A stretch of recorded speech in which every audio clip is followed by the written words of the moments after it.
We have had an increasing number of students from China in our classes. In my intro class of 250 students, I might have 50 students in there from China. So the population has changed dramatically.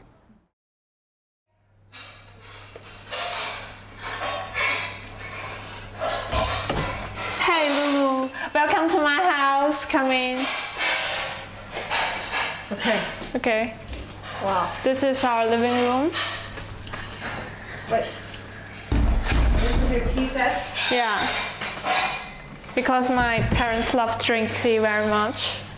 Yeah, and this is the place where my mom do exercise in home. Yeah. It's like a bicycle. Wait. Yeah. Wait. And this, what is this on this? The couch? It's bamboo, made of bamboo, and make you feel cold must feel cool in summer. Great. Yeah. And this is also made from bamboo too. Great. Yeah. We can go outside. Okay. I don't know if we can see anything, it's so dark. There's a light. My mom likes plants very much, so, but they look ugly now. Come out. Wow. This is rose.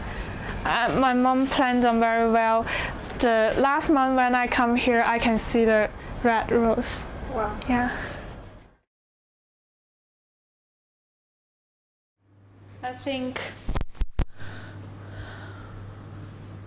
I don't know, because I haven't studied in American university, but I think that maybe most students or teachers in university in United States will think that Chinese people are very stubborn or shy and not so outgoing, and they would like to in a group of Chinese students and don't like to communicate or social with the United students.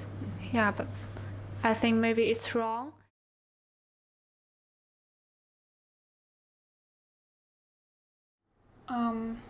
I have three types of classes. The first type is that the teacher speaks Chinese and I do my homework in Chinese. And the second type is the teacher speaks Chinese, but the PowerPoint are in English, and I do my homework in English. And the third type is the classes that foreigner taught us, and we use English in the classes. Yeah.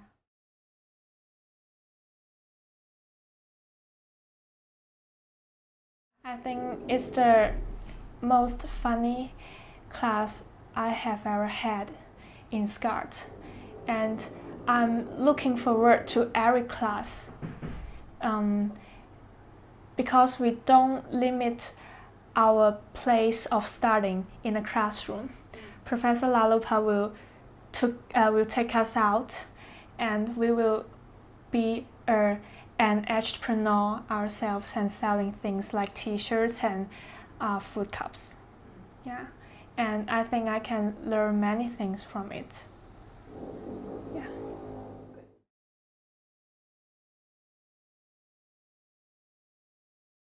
It's very difficult to get onto the American websites. Every website includes their 大使馆, Yeah, the embassy. The embassy websites and Purdue websites. And before, when I applied in the Florida International University, the FIU website. All American websites is hard for us to get onto.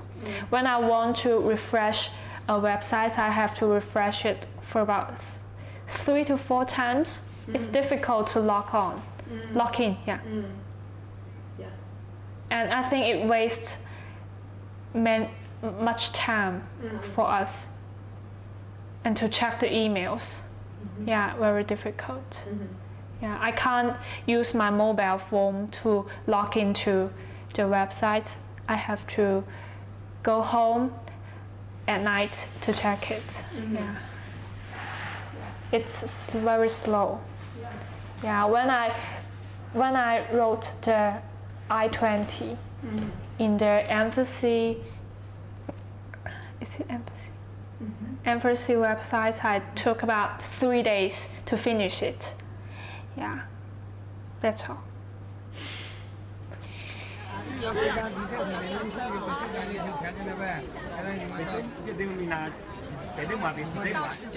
Okay.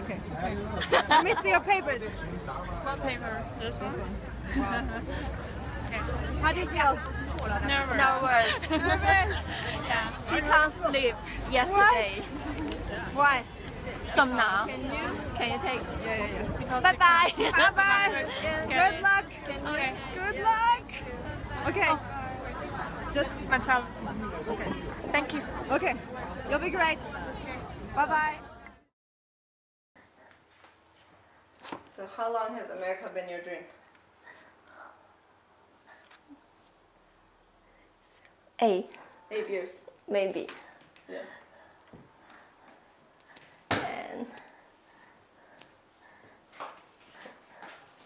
And That's so cute. Look, what? all your stuff is so cute.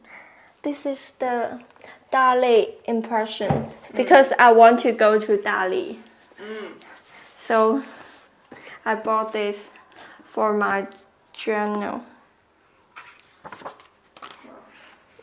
Are you going to take it to America? Going to. Great. Hello everyone, my name is Jun.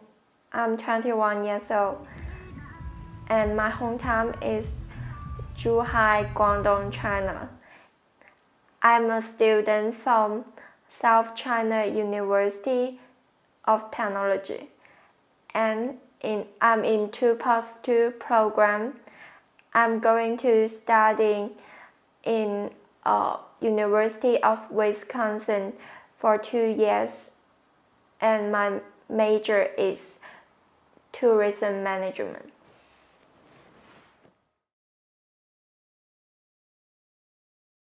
So what is your plan for eating in America? Will you make your own food or will you eat like in the campus? What's your plan? Maybe eat on the campus because I'm lazy. I don't like to cook. Yeah. And are you living on campus Yes. for 2 years or just 1 year right now? Maybe 2 years.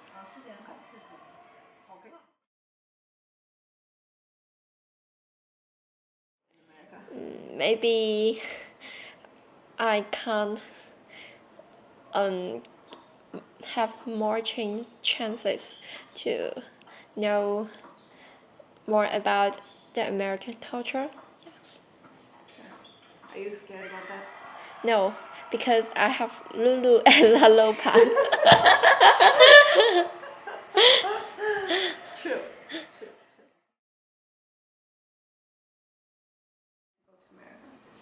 Maybe the international center office in Scott because the teachers they more easy to get access to, and I always keep asking them some problems, and sometimes they help us to communicate with the office in America. Yeah.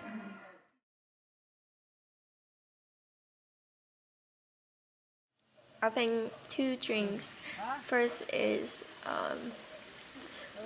travel around the world.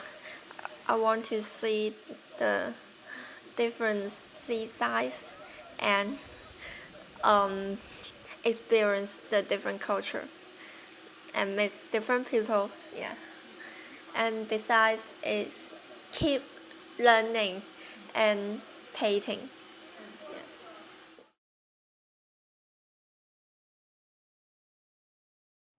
Well, they're more quiet in class. Definitely competent when it comes to taking exams, writing essays. In fact, Their writing skills are sometimes, many times better than the American students, which is kind of sad. But their English, they're taking exams and things like that. They're always in the A level, always. I've had very few students from China who score lower than a B in my classes. So academically, they're great, but socially they're withdrawn. And the way I teach with active learning, so I really have to be creative and find ways to get those students to share their culture, to talk about their ideas and things like that. So it takes work, but I don't let those kids sit silently because they have a lot to offer.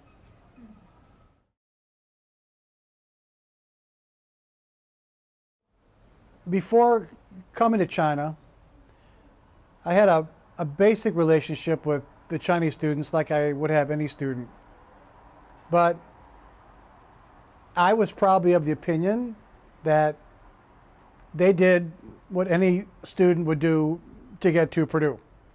You know, have good grades, apply, get accepted, you know, the routine. I had no clue that the education system here was based pretty much on the German model, where the school you go to depends on your ability to pass certain tests along the way.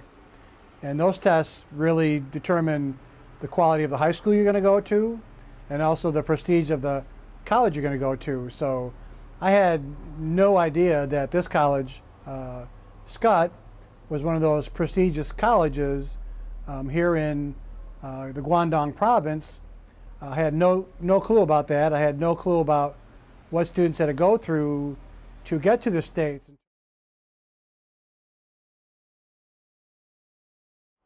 I'm in the subway station trying to get tokens to go take my family and I to go shopping in Guangzhou.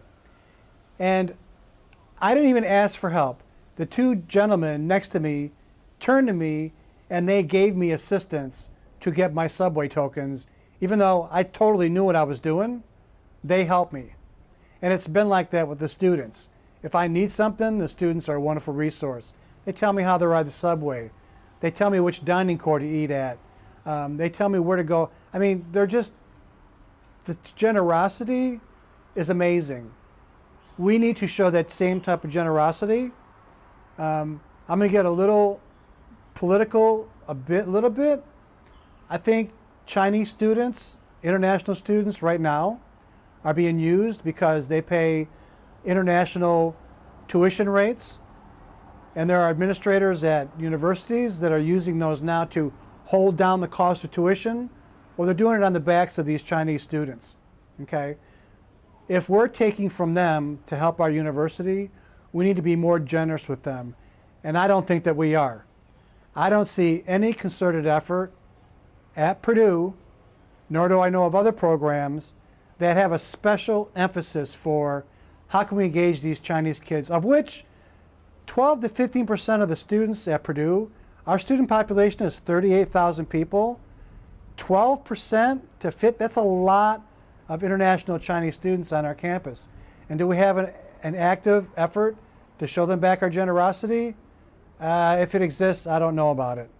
So that's one of the things that I would encourage, is to us to show the same type of generosity, the same type of hospitality someone like me has been shown by those who know I'm teaching here and those I've met in the street. Just the generosity.